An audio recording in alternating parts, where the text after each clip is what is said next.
the mouth that opens inward.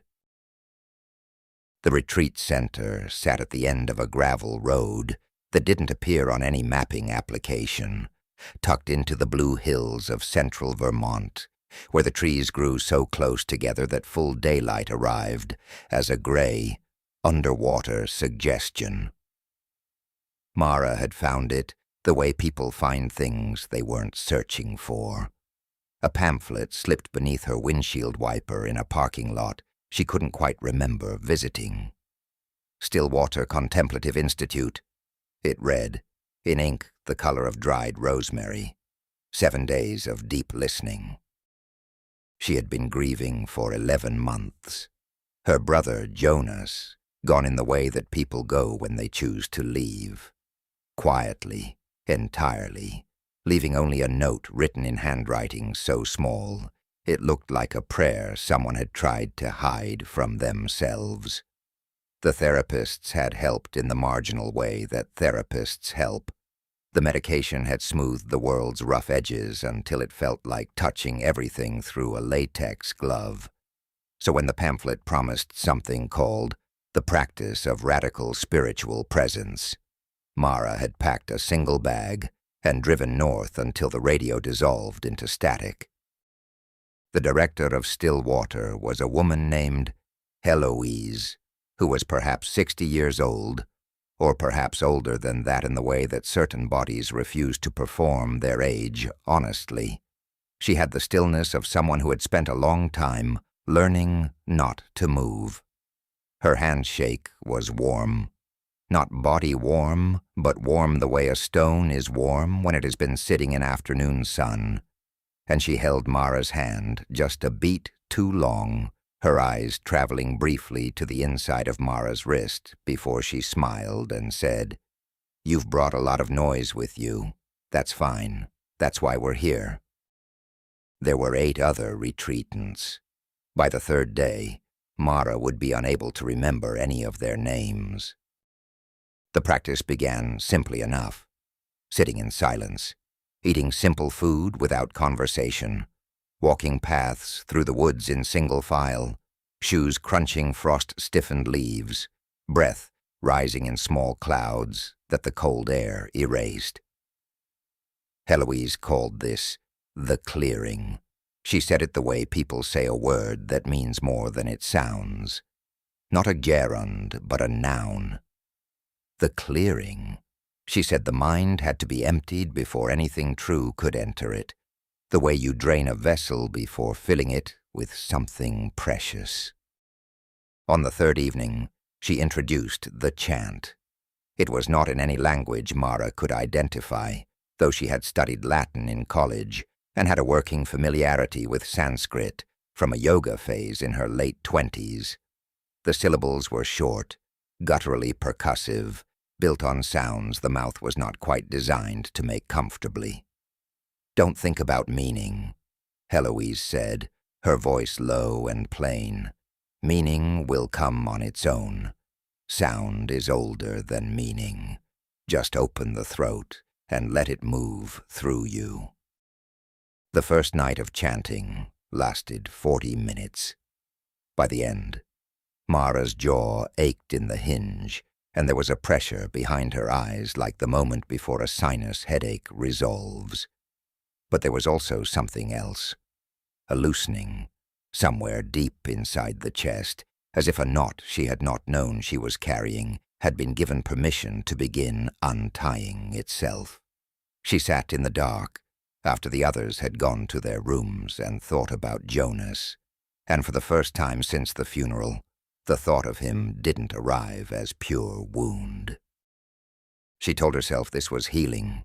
She told herself this the way you tell yourself a noise in the walls is just the house settling.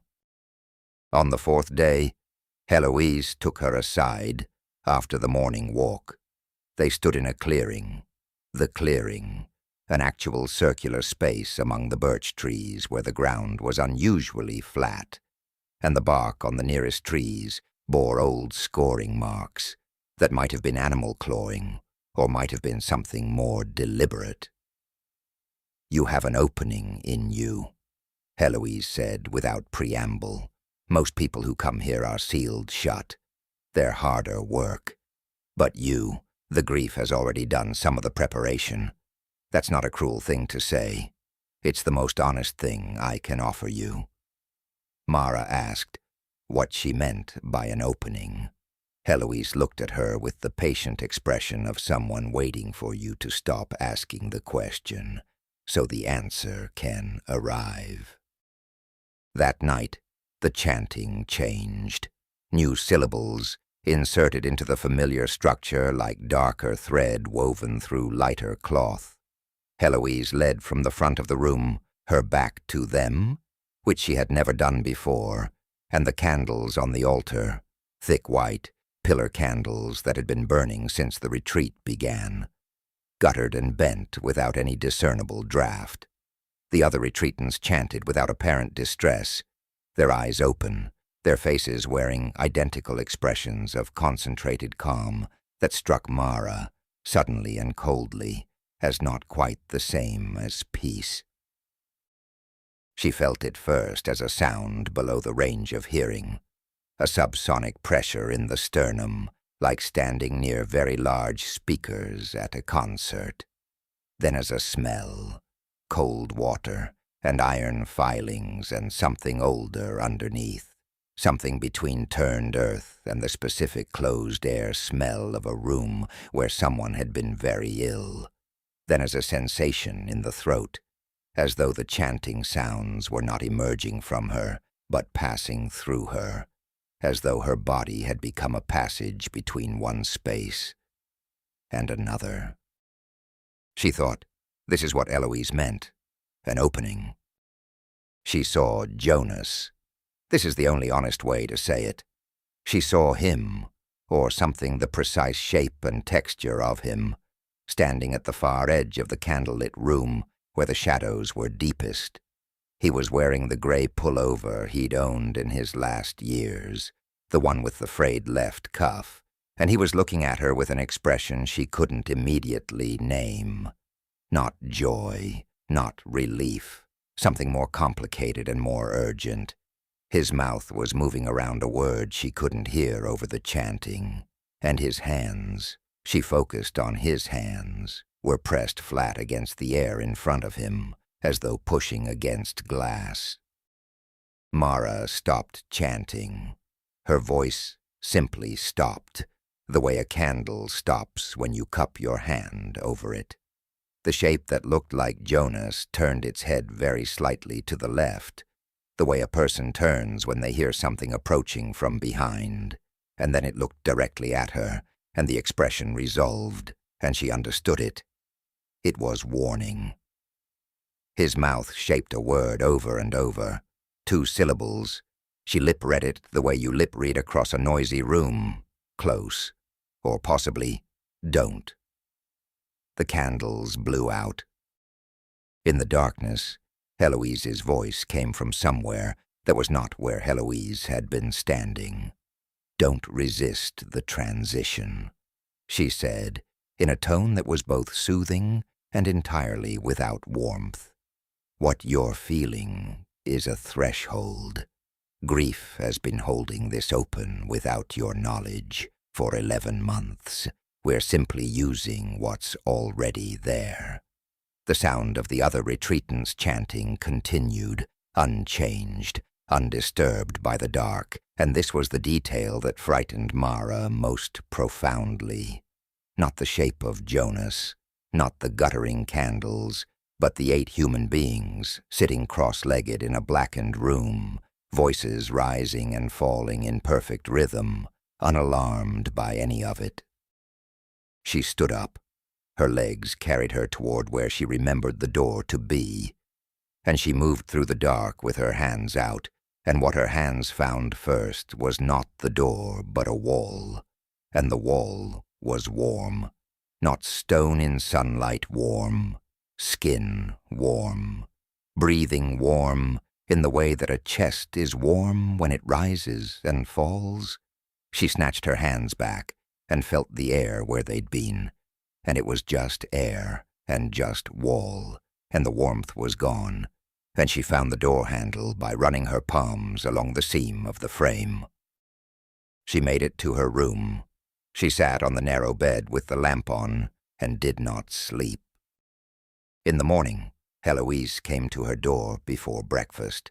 She looked precisely as she always looked, composed, unhurried, warm in that solarstone way of hers, and she asked, with what appeared to be genuine care, how Mara was feeling.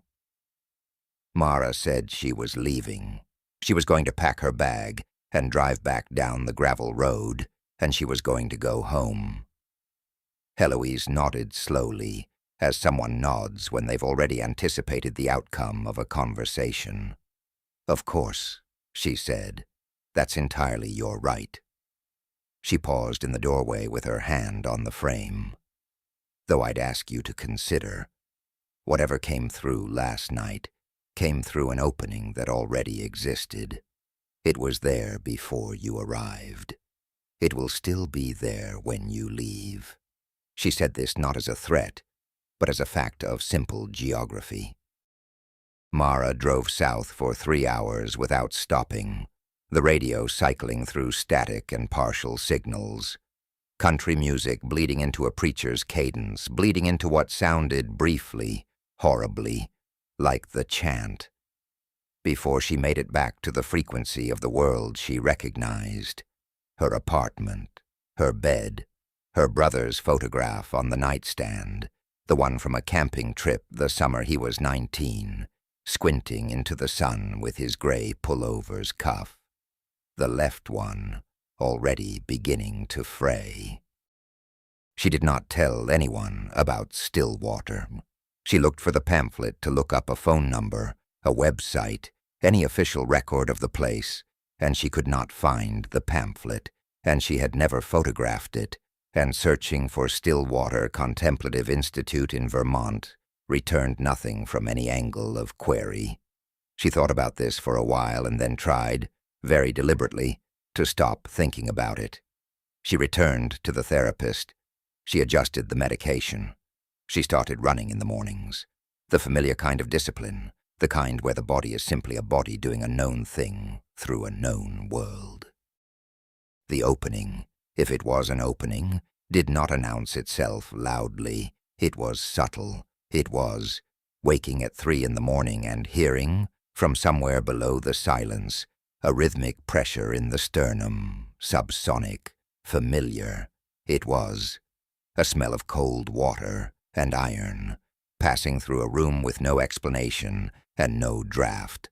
It was the face of someone she loved, glimpsed at the periphery of vision, hands pressing outward against something invisible, mouth shaping words she could not quite resolve. She began, after a time, to believe she was close to reading them.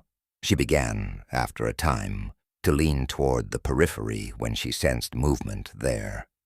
She began to understand what Heloise meant, not as a threat, but as simple geography. A door does not care who opens it, or from which side.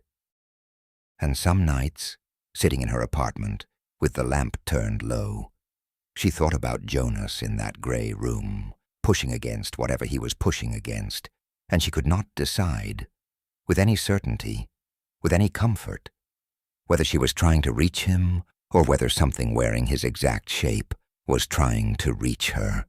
The distinction seemed crucial. The distinction seemed to be growing less clear. You've been listening to Storytime Scary Dark, where the dark finds you regardless of which direction you run. If this story reached you somewhere tender, somewhere open, leave a like, leave a comment, and subscribe so you'll be here when the next one arrives. We release new episodes every week for those of you still willing to listen. Sleep carefully tonight, and remember, some silences are not empty. Some silences are just waiting to be named.